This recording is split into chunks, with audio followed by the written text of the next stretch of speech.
Welcome to Southie Sessions, a podcast presented by Alison South Marketing and hosted by me, Emily Ann Lively. Here at Alison South, we ring a cowbell to celebrate our successes, whether big or small. On this show, we'll be celebrating successes with ink slingers, idea bringers, scribblers, and strategists from the Augusta area and beyond. We'll get to hear their started from the kitchen table stories and learn why they ring the cowbell. I'm so excited to be back with another episode of Southie Sessions. Today I'm sitting here with the wonderful Lisa Mayo. Lisa is a licensed certified public accountant in Georgia and Tennessee. She has more than 15 years of experience in public accounting. After founding Mayo Strategic Advisors in 2015, she recognized a significant void in the industry and began developing a plan to fill it. Lisa and the Mayo Strategic Advisors team provide services tailored to meet the needs of the individual client, from bookkeeping and tax preparation to KPI analysis and strategic planning. As trusted advisors, Mayo Strategic Advisors helps clients tell the story of their business through their numbers. Lisa, thank you so much for being here. I'm excited. Thank you for having me. Of course. So really, I just kind of want to delve into what you do and why you do it. So are you originally from Augusta? Nope, I grew up in Oklahoma. What? I never knew that. Yeah, grew up in Oklahoma, transplanted here in 2012 with my husband, who was active duty military. We thought we'd be here for a year. Yeah. And here we are, 9 years later. 9 years later. Mm-hmm. Well, what do you love about being in Augusta and being a business owner in Augusta? I love everything about Augusta. It's close to everything. You can be in Atlanta, big city. You right. can, get to a major airport if you need to. You got the beach, the mountains. I mean, it's very, very quaint, small town feel, but Augusta is a big city. It offers a lot being here. Being a small business owner, I love being a small business owner because I get to help other small businesses with their startups, with their growth. It's fun watching them with their success. The more I see them successful, I guess that's my cowbell, right? I get to ring the cowbell. Exactly. For that. You're skipping ahead, Lisa. Sorry. I'm interested to hear about how that was during COVID. You probably felt a lot of other people's pressures on you during that time too, that you didn't want to see them fail because then you would feel like you failed too. I mean, I'm sure that was difficult. I mean, we're coming out of that now, but yeah, I'm sure that was challenging. It definitely was. There was a lot of changes that happened, with the tax code and the credits that came out on just as a result of COVID, but helping businesses stay open, applying for the PPP loans, getting the EIDL loans, making sure they had all the reports they needed because they couldn't just walk in and say, hey, I need the money. They needed all the financial information to go with it, to back up and support those loans. So we were frantically working at the end of March, early April 2020, and then I came down with COVID. No. For the whole month of April of 2020. So what did you do? Did you have to really just rely on your team? My staff picked up and did a fantastic job. That's incredible. With me being out. Thankfully, I wasn't in the hospital, but it was definitely a quarantine situation. But by the time I had got the COVID, we had really worked through a lot of that because the applications opened in March. So we were able to really push it out. I mean, it was not a fun 2 or 3 weeks, and I can imagine being a banker at that time too. Right. Yeah. How many people do you have on staff? So we have 6 full-time on staff. Okay. And then myself would be 7. Wow. Small but mighty. Small but mighty. That's awesome. Yeah. Well, can you kind of walk me through, how you got started in this accounting world, just your history and what ended up leading you here? Yeah. I think it's fun that you asked that because it started in high school. That's crazy to me. Nobody knows what they're going to do when they're in high school. That's so awesome. I did. I knew exactly what I wanted to do. I didn't know it until I think it was my senior year of high school. Okay. And my instructor, Mr. Foltz, he was an amazing accounting business teacher. The valedictorian of my senior class, he was in there with me. Super sharp guy. I was very academic in school. I didn't get into athletics or any of the sports at all. And I focused on... When you say academic, is that numbers or all of it? All of it, really. I mean, there are areas that I don't enjoy. I love to read. Yeah. I love analyzing, which really is what accounting is. It's more than just taking the numbers and making financial statements. It's analyzing the data, because it's interesting how it tells the story of a company. Right. You can tell things that happened. It's kind of like as a tree grows and you've got the notches around the tree, and you can tell how old the tree is just by what the seasons were like just by looking at the tree, right? Right. The same with a company. If you look at their data, you can tell things that are going on when in the company. company. Had a rocky year or a great year. That's quarters. That might be seasonal. Right. There's different things. So it was my senior year. I took accounting, and me and the valedictorian of my class, we were very competitive. You competitive? No, no way. Well, it was just fun, and it came very natural. It came very easy, and I couldn't understand why others couldn't see the opposite side of the debit or the credit or where things went. And it just didn't make sense to me because it came so easy. Well, I knew it was my passion and my career, not just because I tried to outdo him, but because I did outdo him. And it made him angry because he was valedictorian of my class. He was like, you can't outdo me. But I did. That's amazing. Great guy. That's awesome. So I went on into college and focused on that. And, Where'd you go to college? So I graduated from Austin Peay State University in Tennessee. Okay. But I had actually started my college back in Oklahoma and then transferred there. But the people in my class, they didn't want me to be in their class, especially when they graded on a curve, because I always set the curve. especially in anything to do with math, algebra, trigs, basically, yeah. Golly, I wish I had statistics, that brain. I don't. Yeah. I'm not that way. I'm such a creative through and through, so I appreciate people like you. Yeah. That's awesome. My statistics instructor, he came in, he prided himself that no one has aced his exam in 10 years. Of course, that's very scary. And you saw it as a challenge. I didn't really see it as a challenge. I thought, oh my gosh, what have I gotten myself into? And so, I studied like crazy because I thought, oh my, I'm going to fail this class, because he said nobody gets a perfect grade. Well, the first exam, mind you, the whole time I'm working full time, going to school at night, finishing my degree. Excuse me. And I walk in to take the test, and he, I finished first, and I was like, oh man. And I've learned over time, don't question. If you did the test, don't question your answers, right? Right. So I thought, oh man, do I turn it in? And so I turned it in, and the next class came in, and of course we're all biting our nails because we're afraid You're gonna fail. Right? Yeah. He doesn't let you fail because he graded on a curve. Okay.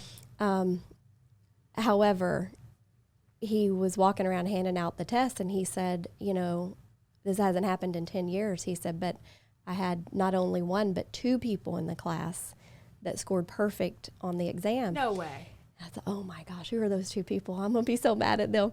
Yeah. I thought I was in the opposite role now because people would be mad at me. And he said, and you happen to be one of them. And he laid my test down. I was like, oh, the class hates me now. Oh my God. Yeah. And then there was another girl that was in there. She got 100 on it as well. But so it kind of two women. I love it. That's awesome. Yeah, it took the pressure off me a little bit that it wasn't just me, but it just comes easy.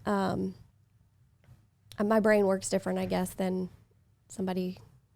Yeah, like me. Like that's artsy or more creative, and I'm just really analytical. I analyze everything. I think about everything, and it's black or white, right? Mm-hmm. And there's no gray. It is what it is. And that's what your job is. Mm-hmm. You have to be that way. Yeah. Well, so once you graduated college, what was your next step after that? Where'd you go? Well, did you stay in Tennessee then? So we were in Tennessee when we graduated, and when I was finishing college, I actually went to work with my internship was with the State of Tennessee Department of Finance and Revenue, and I was in the capital. Let's see, it was the capital. I forget what part of the finance and revenue, but we did federal drawdowns. They were building a prison out in East Tennessee. Okay. In Oak Ridge, I believe it was. And anyways, so we'd have to do federal drawdowns, all the reports on that. And so I got my 6 months in government and realized that government's really not where I belonged. It was a cubby hole, and I just felt like there was no room for growth. And I'm a very outgoing person. I I love people. They energize me. Right. And sitting in a cubby all day didn't really do that for me. So I decided to give public accounting a try instead of staying in. Of course, they wanted me to stay at Well, of course, because you were probably great at what you were doing. Well, and my supervisor actually called me 2 years after I left and said that the state of Tennessee was changing their accounting software and they needed managers to head up the change. And she said that I was the first one that came to her mind and asked me to come back. I said, I just can't do it, Nancy, because it's just not my passion. And I believe wholeheartedly that you must find your passion in life. To be happy, you have to be the one that makes yourself happy. Right. And if you can find your passion, it's not about making the money at that point. It's about being happy, right? And so I knew that that was not going to make me happy. And so I stayed with public accounting. So I left state of Tennessee, went into public accounting, and I never looked back. Wow. And I actually went to one of my professors and told him, I specifically went back to the class and I said, you lied to me. And he said, what do you mean? I said, you told me that as an accountant, all I would do was sit at a desk all day and just punch numbers. I said, but that's not true. I said, this firm has me in the public. They want me networking. They want me out meeting people and growing my business. And I said, you lied. Like, you told me I would just sit in my office, but that's not true. That's not what we do necessarily. Being in public accounting, we deal with the public, and we have to have an outgoing personality. So I think that's really what's led to a lot of my success is I'm a people person. But so I started in public accounting, and I never looked back. Wow. I mean, most of what you do is talking with business owners and having that important relationship of, I have this for you, and you can trust me to handle this for you. Yeah. I mean, that's a huge task. Trust is a big thing. It's one of our core values. Right. Well, that's just incredible. So after Tennessee, then you moved here and kind of started Mayo Strategic Advisors? Yep. So we left Tennessee in 2012. My husband's active duty military, got stationed at Fort Gordon. Right. We knew when we came in 2012 that we were only going to be here for a year. At the time, that's what we thought. Of course, we're still here 9 years later. Yeah. We did get orders after the first year and moved to Fort Knox. And 3 months into that move, he came home and said he got orders and he was being deployed for the year. And I told him that was good and that was great and all, but I wasn't staying in Kentucky. I was going back to Georgia. Really? Yes. And so we had bought a house in Kentucky and still have that house, by the way. It's rented. We love it. And I came here, and within 6 months we bought another house, and he moved me back here before he deployed. I came back because there was just something about Augusta that I loved. I have no family here. I have no connections here growing up whatsoever. Right. But that year we were here, it just felt like home. Right. So you probably made plenty of connections within that first year. Actually, I didn't. Really? I didn't make any connections because we thought we were going to be here for a year. I didn't really work. I did a part-time job during tax season that just kept me current on the tax law. Right. Not realizing that I just loved Augusta, and it just felt like home. Yes. Right. So when he came home and said he was getting deployed for the year, I told him I wanted to move back to Augusta. And so moved back here, bought a house, and then I planted my feet. Do you think, John being gone for that year kind of gave you that opportunity to really dig your heels in and just work and focus and network? I mean, obviously you missed him and wanted him to be back, but, it's kind of a distraction, So John getting started. John has never stood in my way. He is the nicest guy ever. He is amazing. Hilarious. He really is. Also. He truly is. He does not, when I say you should find a partner that complements you, he truly is that person for me. Yeah. He does not tell me no. We rationalize things together, obviously, but he would not hold me back. If he is actually the reason that I would say I decided to start the firm in Augusta. I worked for a couple of firms here in town, and it's not that I didn't love working in public accounting. It's just the one firm I worked at had a corporate culture that everything had to go up to corporate before you could make a decision. And it just wasn't how I grew up in public accounting. Right. It was a small, quaint, mid-sized firm where decisions were made locally. And so I left that firm and went to work for another firm. And man, that culture was not where I belonged at all. Wow. So I went home one day and I told John, I said, maybe it's time I change and I get out of public accounting. I had dabbled a little bit with going into corporate, and the thought of maybe going back and get my law degree and being really, yeah, that was probably so you were really in between ideas. I was, yeah. and I had considered being more of corporate and in the tax side of it, and I really didn't know what I wanted to do at that time. Mm-hmm. And he said, why don't you start your own firm? Wow. And I said, oh, that's a lot of work. And he said, you're really good at what you do. And he said, I feel like you would be very successful if you just started your own firm. Oh, so, of course, I sat on it for about a week, and I went back to him, and I told him that I thought he had a really good idea, and I didn't know how I would start it as far as, where and what, but the plan all came together, and that was in 2015, fall of 2015. And so my first real tax season on my own was the spring of 2016. And wow. there was a day that I was driving down I-20, and I said, God, if this is what you want for me, you'll show me today. And he did. That's incredible. I mean, to have a spouse and a partner that champions your success, and then for you to give it back to God like that too, that's big. That's awesome. Well, my phone's never stopped ringing. Yeah, you are very lucky and hardworking, and I think it all pays off. Well, I think getting out too, and like I said, I planted my feet, getting in the community, it made a huge difference. I built a network that I love being around, and so it's just basically, getting out there and saying, this is what I want to do, right, and nothing's going to stop me. Right. Have I ran into roadblocks? Absolutely. Right. I think all businesses do. It's just being prepared for those, which right, is what I help small businesses do. So how could I not be prepared, right? Right. But honestly, it's been a lot of hard work. Mm-hmm. You can't own a business and it not be hard work. Right. It's not just going to come to you. Right. You have to make the right decisions along the way. And one of the best decisions I made was bringing Alison South in. Oh, you're sweet. In 2017, in the fall of 2017. Do you think that's helped with your growth then? Absolutely. Having someone kind of not necessarily do what you can't do, but just take something off your plate, Well, no, I think it's important as business owners to understand you do what you do and you're really good at what you do. Right. And you've got to know when to let go of the things that are keeping you from doing what you do best, right, and making the money at what you do. Right. I'm not a marketing person. I've never been. I'm a networker. I right, love people. Right. I don't meet strangers. I go out and I talk to people very easy. But I'm not a branding.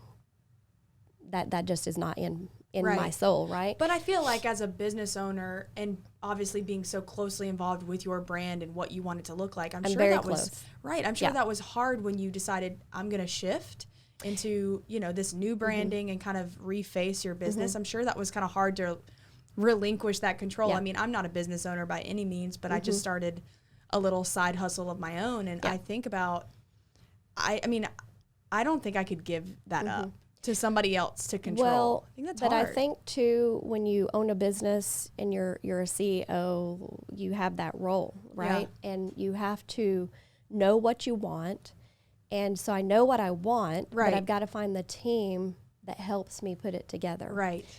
I might not speak your language as a marketing person, but I can at least tell you my expectations. Right. And what I found is with Alison South is that they just hit the mark every time. That's awesome. They came back with one-shot logo. I loved it. You have a great logo. You have a great brand. Yes, they have been very instrumental. I give all that to Alison South. Well, you're definitely a huge facilitator of those ideas. So I think it's got to be a relationship and a team effort. I mean, if some of my favorite clients, I mean, I can't say that, but they're all my favorite clients. But some of my favorite clients, it's more like a partnership and a friendship, more so than I'm your marketing person and you're the client. I think you're you having the relationship that you do with Mike and our team helps. Yeah. And it goes a long way. Definitely. I kind of want to go back to the culture comment. Sure. Because you talked about leaving a situation because of the culture. Mm-hmm. And then now as a business owner, I'm sure you're super cognizant of what that culture is for your employees. Yes. What is the Mayo culture? I mean, what do you feel like sets you apart and keeps people there? We're the fun CPAs. No way. I didn't know. You Yes. have a plant in your office named Shakira. So. Yeah, we have a plant named Shakira. We had a fun little car named Tally. Tally. She didn't get fired. She retired. Good for her. She had a long road. It was time for her to go. We're the fun CPAs. We believe in being like Gumby, where we're malleable. We know that we don't know everything. However, we're willing to learn and figure it out. We believe in trust and loyalty, and we believe in that on both sides, internally and externally. What we deal with is so sensitive that it's very important for us to have relationships, not like your H&R Blocks or Jackson Hewitts, where people might show up one year and they might not the next, right? We believe in facilitating an internal relationship type.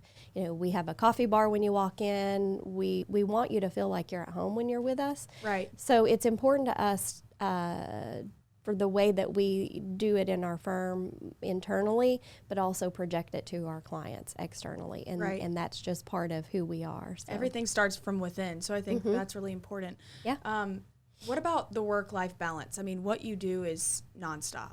I mean, obviously you have a tax season, quote unquote, but you could be working all the time. How do you kind of separate that and turn that off, or encourage your employees to do that? I mean, I feel like with marketing it's kind of the same. Yeah. It never stops. It never stops. You can have an event on Sunday. Social media is all hours, PR is all the time. I mean, how do you kind of balance that? Yeah. So, if we have appointments we need to go on, we just go on them. Mm-hmm. We make it, as long as we work our life around our work life, then it works out, right? Right. So if you have an appointment, you need to go to it, then just go. I mean, if you've got work to do, take your laptop. You can do it at home, whatever. Most of the time, we're in the office. Right. I have started closing the office on Fridays because we just only for 6 months of the year, from June to December, and then of course during tax season we're open. There. Yeah, we're open. But I feel like it's not just taking care of our clients, but it's also taking care of our employees, the people who do the most for our clients, right? And so if they have an appointment, I just tell them to go. Right. Like if you've got to do something, do it. Our office hours are 8:30 to 4:30. Doesn't mean that we leave at 4:30. If we have work to get done or deadlines to meet, we stay. But if we have done all our work, we go home. Right. I mean, it's just, we take our jobs serious, but we also, I encourage that they take their out of the office life serious too. That's phenomenal. Yeah. Okay, I want to go back to something that's, kind of important and kind of relevant. Can you tell us about being a female in a male-dominated, specifically white male-dominated industry? We talked earlier about this statistic that we kind of found interesting. According to the Financial and Accounting Women's Alliance, women represent 50% of all full-time staff at CPA firms, but make up to just 27% of partners. That is a mind-boggling statistic. It is. I mean, why do you think that that's the case? Well, if you go back and look at the history of accounting, women were bookkeepers, which, and two, a lot of it is, the industry is you have to be a CPA in order to be an owner. It depends on the state, really, I guess, but to be a majority owner, you at least have to be a CPA. Well, if you go back and look at the history of the industry, women were bookkeepers. They weren't CPAs. Like that was it, just bookkeepers. Yep. Right. Yep, and then, and I think we saw a shift in the 70s. Right. I think I read an article, I can't remember it exactly, but it was in the 70s that we saw a shift. And, it really has in this industry been a battle for women to become owners in a firm. So you will see that women are the majority of the workers, staff, in the firm, but not owners. Do you feel like you've faced a lot of hardship being a woman in this industry, especially an owner? I would say absolutely, yes. Wow. How do you kind of combat that, or what are you doing to set yourself apart? I think it's just always being present. Is it an ongoing battle that most of the firms in town are owned by majority owned by middle-aged white men? Right. Absolutely. Do I think if I had worked for one of those firms that I would ever been promoted or been an owner? Absolutely not. Really? That is absolutely true.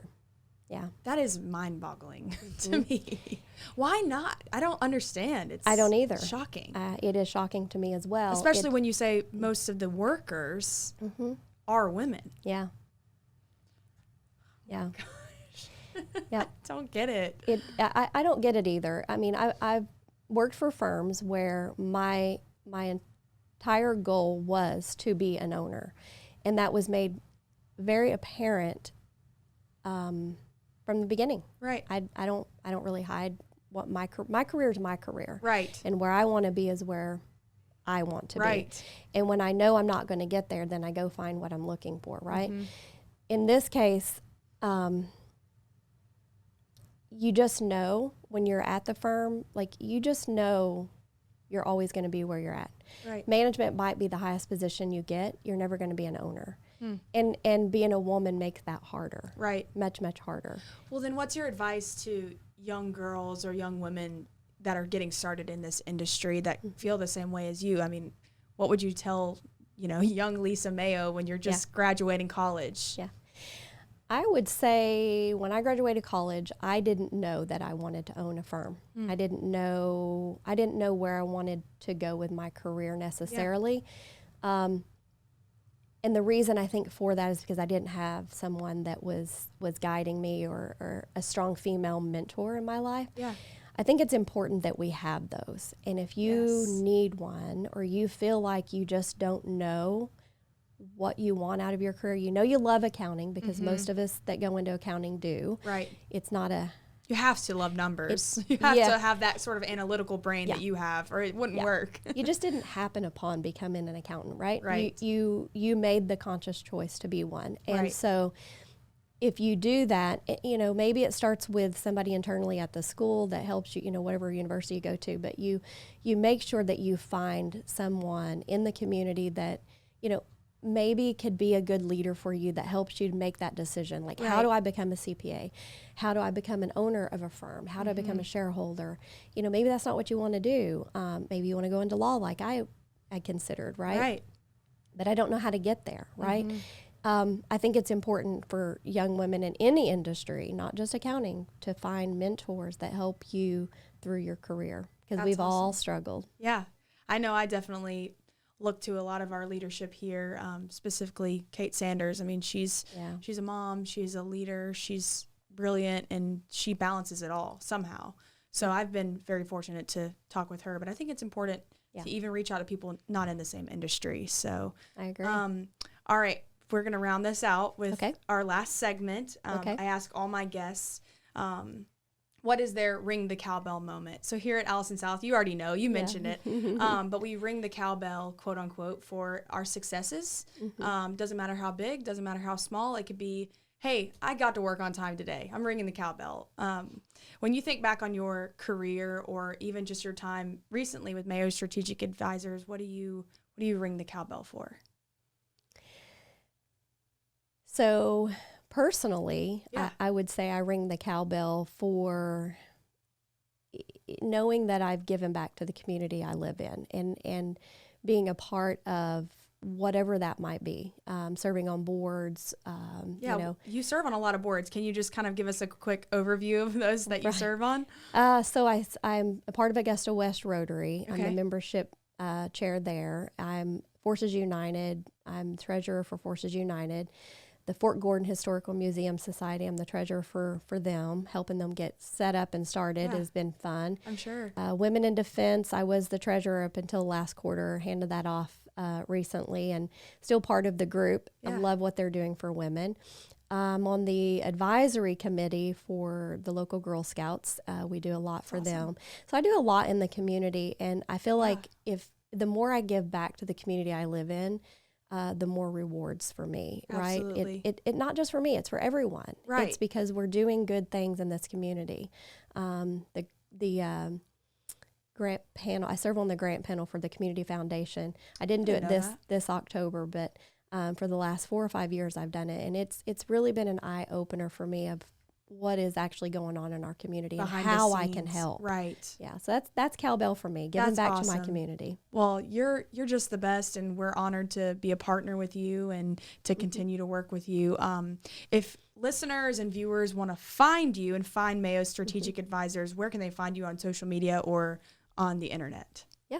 So mayoadvisors.com Okay. would be our web address. And our address is 2907 Professional Parkway in Augusta, Georgia. They can come by the coffee bar. They can come by and have a coffee anytime. Phone number 706-733-0416. We are on Instagram, LinkedIn, and Facebook, Mayo Strategic Advisors. That's awesome. Well, Lisa, thank you so much for taking time out of your day, and glad we caught you before the busy season. We are just so grateful. So Well, thank you. Thank you for having me. I appreciate it.